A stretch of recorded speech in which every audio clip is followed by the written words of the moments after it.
I want you to think back to the mid-2000s.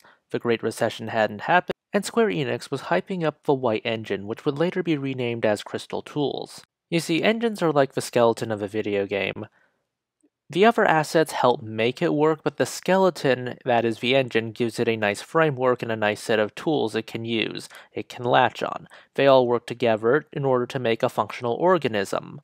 A normal company would make the engine, make the game they intended to make, and then use that same engine to make another game, maybe make some modifications to the engine to optimize it for a different type of game if that's what they're going for, like an MMO or an action RPG. This would help build a nice library and build some credibility for the engine. Square Enix decided to be far more ambitious than that. Instead, they decided to make it for all their games. What I'm saying is, they wanted to use the engine for Final Fantasy XIII, that linear turn-based RPG, which, okay, that was what the engine was made for, that makes sense. They also wanted to use it for Agito 13, which became Type 0, which was the mobile title. And then they also wanted to use it for Versus 13, which was an action RPG, and eventually became 15. And then they also wanted to use it for their MMO, Final Fantasy XIV, at launch. Square Enix did bite off more than they can chew, and they ended up choking on this.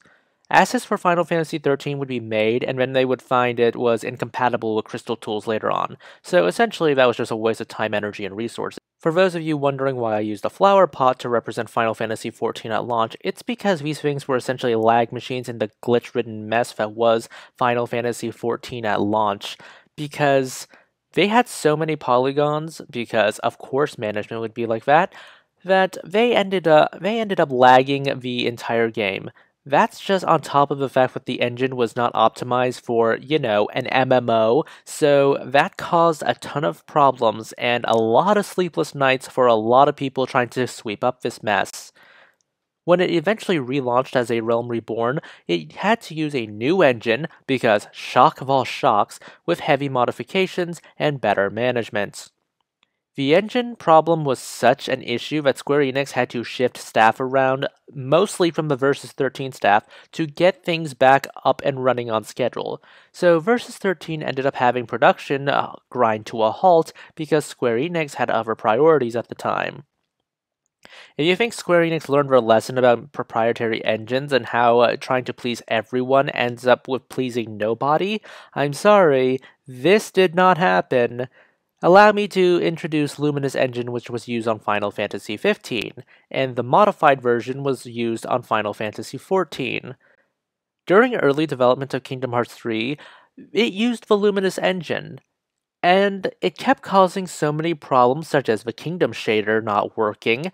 Nomura would have Unreal Engine 4 licensed and then use that for Kingdom Hearts 3 instead. As much as we joke that Nomura is petty as hell for not getting his vision on Final Fantasy XV, the fact of the matter is, I think this is beyond a petty power play since Final Fantasy XV was also running on Luminous Engine.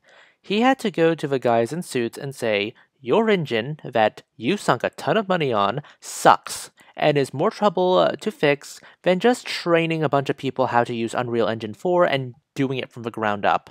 Let's license that thing instead." He would also later do the same for Final Fantasy VII Remake since it runs on Unreal Engine 4. You know what they say, insanity is doing the same thing over and over again expecting different results. Hopefully, Square Enix has learned not to play the engine game because it's probably just way cheaper to just license an engine and pay the royalties as opposed to doing random nonsense that costs a lot of money and slows production on games. Those are just my thoughts on the matter. Let me know what you think. Please consider liking, subscribing, and tipping the channel on Ko-fi. This is Cyril signing off.